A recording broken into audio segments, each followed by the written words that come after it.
Welcome back here on Live Impact News on WCNC Plus. Thank you for watching. Thank you for tuning in here on this Sunday afternoon. Big story, a big talker, folks. Again, I have a lot of questions. We are working to confirm some things and working to answer those questions for you here on Live Impact News. And that is the presence of Border Patrol here in the Charlotte area. So federal agents, I want to read what NBC News has on their website. So federal agents started making arrests Saturday as Border Patrol deployments began in the city. A shift the Department of Homeland Security said was intended to, quote, ensure Americans are safe and public safety threats are removed. Earlier in the day, local officials sought to reassure residents as the looming operations created anxiety across the region, emphasizing that the Charlotte-Mecklenburg Police Department does not participate in federal immigration enforcement and urging community members to remain peaceful. Now, on our website on WCNC.com, we have confirmed through Commander Gregory Bravino, Border Patrol agents arrested 81 people in the first day of its operation. And they are calling this operation, quote, Charlotte's Web. Again, it began Saturday morning. We got a report of a sighting on South Boulevard near Beleda Bar and Grill. We've also got word of different areas as well. And we actually have a video from one operation in South Charlotte that we want to play for you. I'm sorry, just kind of throw this up last minute on you, Carlene. But let's play a little bit of this. I'm not sure of the sound, so I'm just going to talk over this. But this is in South Charlotte, operation caught on camera. You see the trucks there, and it's right there in the middle of traffic. There in South Charlotte, if you're familiar with this area at all. But this is cell phone video. Bear with this video. This is somebody literally was just with the camera just kind of running to the scene. Yeah.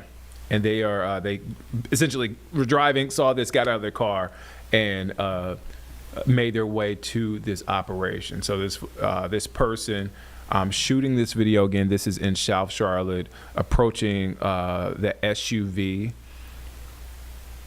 And you could see it's just in the middle of the road. Yeah, it does. Are you familiar with this area, Carlene? I always kind of rely on you for location. Not this one particular. I kind of need a little more like a street sign or two. And apologies. Look, we've been getting a lot of this content in real time, so we don't have exact label. We know the areas. But we don't have exact street names. Bear with us. And I understand when I say South Charlotte is a huge area. Yes. But this is in South Charlotte. Again, this person driving down the street, saw this operation, hopped out of the car with the camera, and is approaching this operation right here. And as you see right there on the side panel, 81 arrests alone yesterday in Charlotte. Again, operations confirmed in East and South Charlotte. And look, we don't have a clue of how long Border Patrol agents will be here in Charlotte. Again, we're getting closer. This person approaching with their cell phone.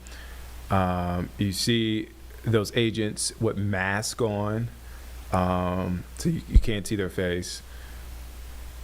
And then they have pulled off. And this truck, this car, like a work car, white car, essentially stuck right there on the side of the road. So again, we wanted to play one of those operations that happened. Again, we confirmed East and South Charlotte as areas where Border Patrol has been cited.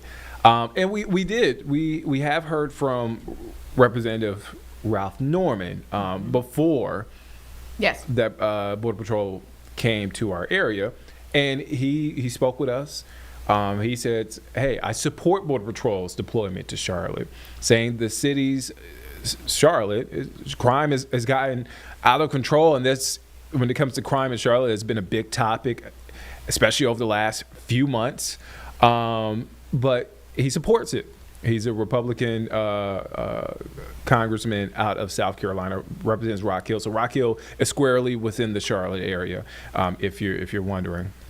So again, we continue to get reaction. We continue to hear from leaders both at the city, county, and even federal level as well. So we heard yesterday from Mecklenburg County Commissioner Mark Jerrell. He gave his reaction, only his reaction, but provided us on what he is hearing from community groups about Border Patrol's operations, especially on yesterday, on Saturday, where again 81 arrests have been made. So here, let's hear from Mark Jerrell. He spoke with our Vanessa Rufus yesterday morning about what he's hearing and his thoughts on the operations. Take a listen in. Seemingly, there are operations that have started today here in Charlotte. Are you able to share any more information? Have you gotten any more insights on the nature of this operation at this point?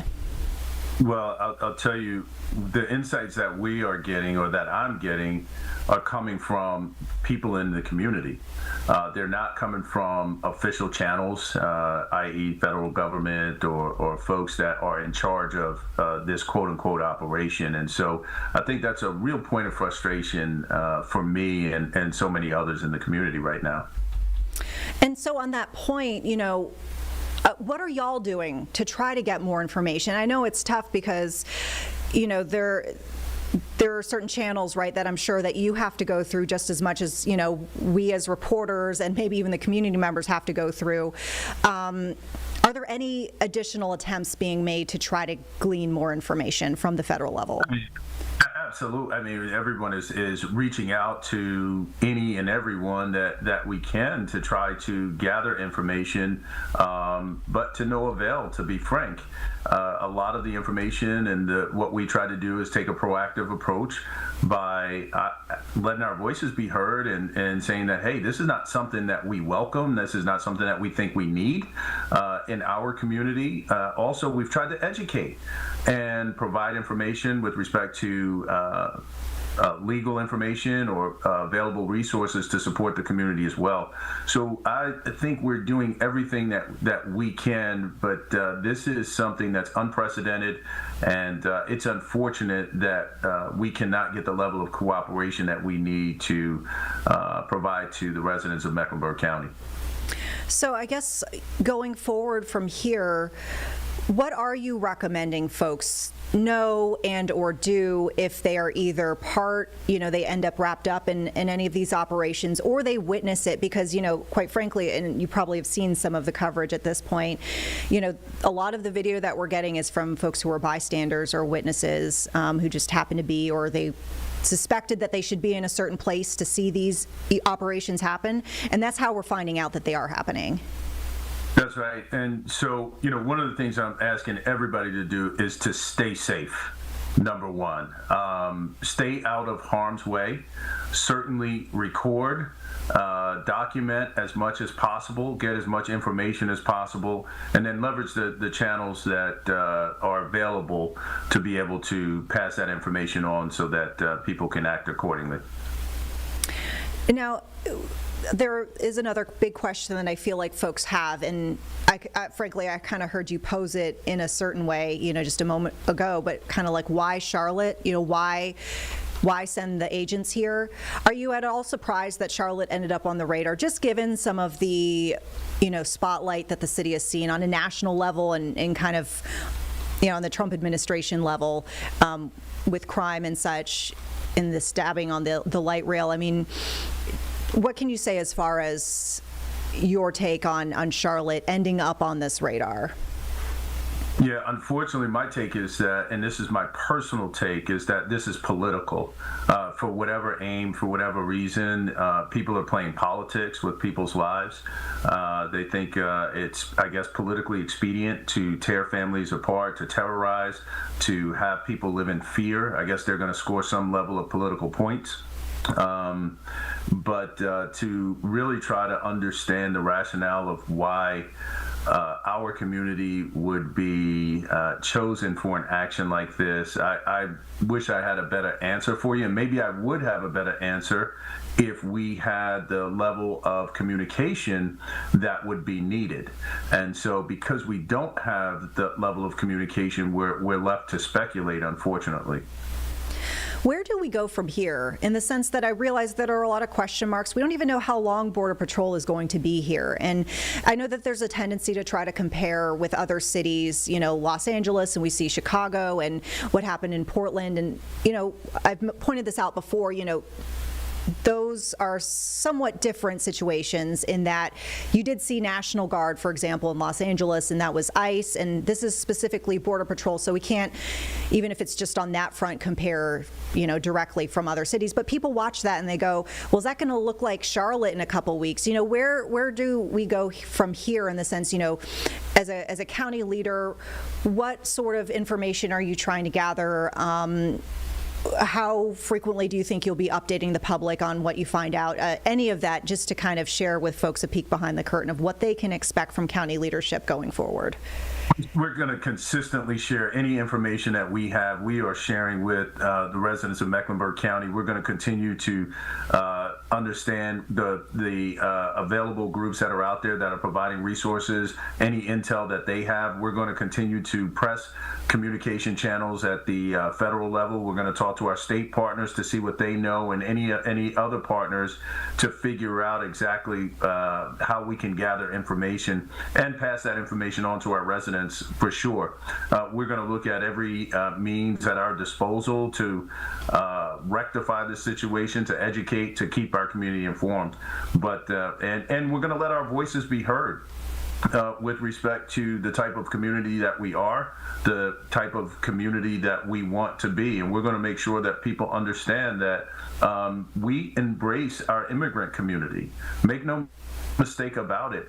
They continuously contribute to our economy. We believe in certain core values that certainly are not reflective of the actions that you see. We heard, a statement recently from the governor, Josh Stein, kind of echoing some of the sentiments you shared, just now with us, and also his desire, it sounded like, for folks to document encounters as they are able to and report those as necessary. Have you heard directly from the governor at this point, and/or folks who might be on different levels of government? Sure. Had a conversation with the governor a couple days ago, I believe, and did talk through the situation and what he and his team knew.